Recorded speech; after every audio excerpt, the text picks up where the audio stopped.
Hello everyone, welcome back to my YouTube channel GK donuts. तो दोस्तों, पिछले कुछ क्लासेस से हम पार्लियामेंट को कवर कर रहे थे और लास्ट के कुछ क्लासेस में हमने types of bills, types of majority, session, इन सभी को हमने कवर कर लिया था। और आज की इस वीडियो में हम speaker of Lok Sabha and deputy speaker of Lok Sabha के बारे में जानेंगे। साथ ही साथ कुछ इंपॉर्टेंट पॉइंट को भी डिस्कस करेंगे जो एग्जाम पॉइंट ऑफ व्यू से मोस्ट इंपॉर्टेंट होगा। तो चलिए शुरू करते हैं। Speaker of Lok Sabha. तो दोस्तों, लोकसभा में जब भी कभी कोई मीटिंग होती है, कोई सेशन होता है, तो उसको प्रिसाइड करने का काम हमारे स्पीकर करते हैं। और जो हमारे स्पीकर हैं उनका यह काम भी होता है कि लोकसभा में डेकोरम मेंटेन करके रखें। साथ ही साथ लोकसभा की जो भी प्रोसीडिंग है उनको आगे बढ़ाने का भी काम लोकसभा के स्पीकर करते हैं। दोस्तों, स्पीकर के अलावा हमारे लोकसभा में एक डिप्टी स्पीकर भी होते हैं जो स्पीकर की अनुपस्थिति में लोकसभा की सभी प्रोसीडिंग को देखते हैं तथा लोकसभा को सुचारू रूप से चलाने का काम करते हैं। तो दोस्तों, जो स्पीकर और जो हमारे डिप्टी स्पीकर होते हैं लोकसभा के, वो जो भी लोकसभा के मेंबर रहते हैं उन्हीं के बीच में से इलेक्ट किए जाते हैं।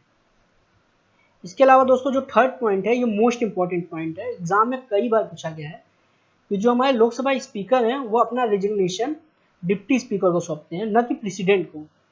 दोस्तों, अक्सर एग्जाम में पूछा जाता है कि जो लोकसभा के स्पीकर हैं वो अपना रेजिग्नेशन किसको देते हैं, तो मोस्टली लोग प्रेसिडेंट करेक्ट करके चले जाते हैं, लेकिन यह गलत आंसर है। इसका करेक्ट आंसर है जो हमारे लोकसभा के स्पीकर हैं वो अपना रेजिग्नेशन डिप्टी स्पीकर को देते हैं और डिप्टी स्पीकर अपना रेजिग्नेशन लोकसभा के स्पीकर को देते हैं।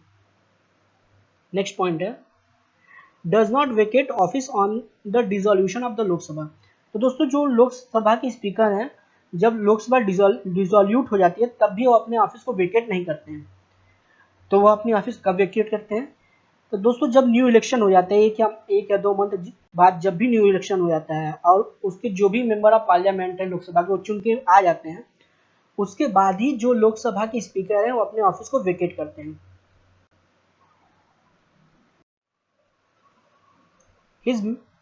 His function is to maintain decorum in the house and do the proceeding of the house। मतलब जो भी लोकसभा का जो भी डेकोरम है उसको मेंटेन करने का काम और जो भी प्रोसीडिंग उसको सुचारू रूप से चलाने का भी जो काम होता है वो हमारे स्पीकर द्वारा किया जाता है। Special power of speaker. अब यहाँ पे दोस्तों हम जो लोकसभा के स्पीकर हैं उनके क्या क्या स्पेशल पावर होते हैं उनके बारे में जानेंगे। इसमें पहला पॉइंट है he preside over the joint session of the both houses of the parliament. मतलब जो लोकसभा के स्पीकर होते हैं वो जब कभी भी ज्वाइंट सेशन होता है दोनों हाउसेस का पार्लियामेंट के, तो उसको प्रिसाइड करने का काम लोकसभा का स्पीकर करते हैं। दोस्तों, यहाँ पे 2 सिचुएशन हो सकती है। पहला सिचुएशन ये हो सकता है कि अगर लोकसभा के जो स्पीकर हैं उस दिन एब्सेंट रहते हैं, तो इस सिचुएशन में जो डिप्टी स्पीकर होते हैं लोकसभा के वो ज्वाइंट सेशन को प्रिसाइड करेंगे। और सेकंड केस यह हो सकता है कि अगर स्पीकर और डिप्टी स्पीकर दोनों ही एब्सेंट रहते हैं ज्वाइंट सेशन के दिन, तो जो डिप्टी चेयरमैन है राज्यसभा के वो उसको ज्वाइंट सेशन को प्रिसाइड करेंगे। इसके अलावा दोस्तों, लोकसभा के जो स्पीकर होते हैं उनके पास एक मोस्ट इंपॉर्टेंट पावर होता है और ये एग्जाम में अक्सर पूछा जाता है कि जो भी बिल लोकसभा में पेश होता है वह मनी बिल है या नहीं है, इसको डिसाइड करने का भी काम लोकसभा के स्पीकर करते हैं।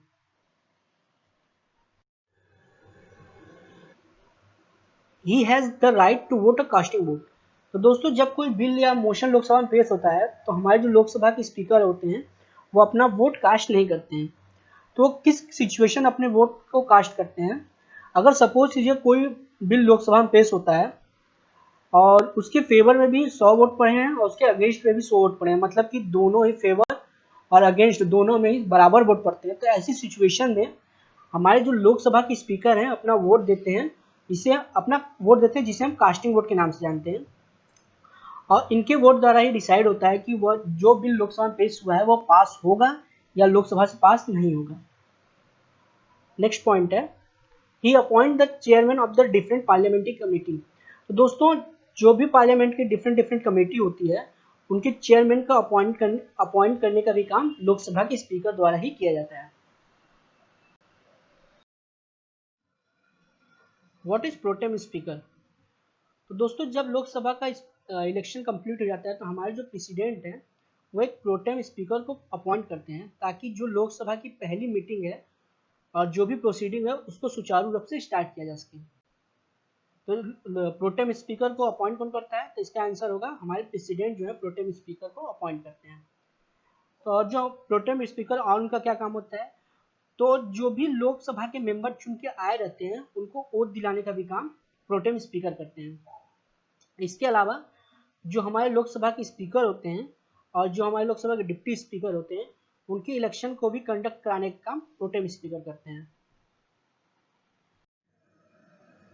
और सपोज कीजिए दोस्तों अगर वह खुद एक कैंडिडेट होते हैं स्पीकर के लिए, तो ऐसी कंडीशन में जो हमारे प्रेसिडेंट हैं एक नए प्रोटेम स्पीकर को इलेक्ट करेंगे, ताकि जो स्पीकर और डिप्टी स्पीकर का जो इलेक्शन है उसे कंडक्ट कराया जा सके।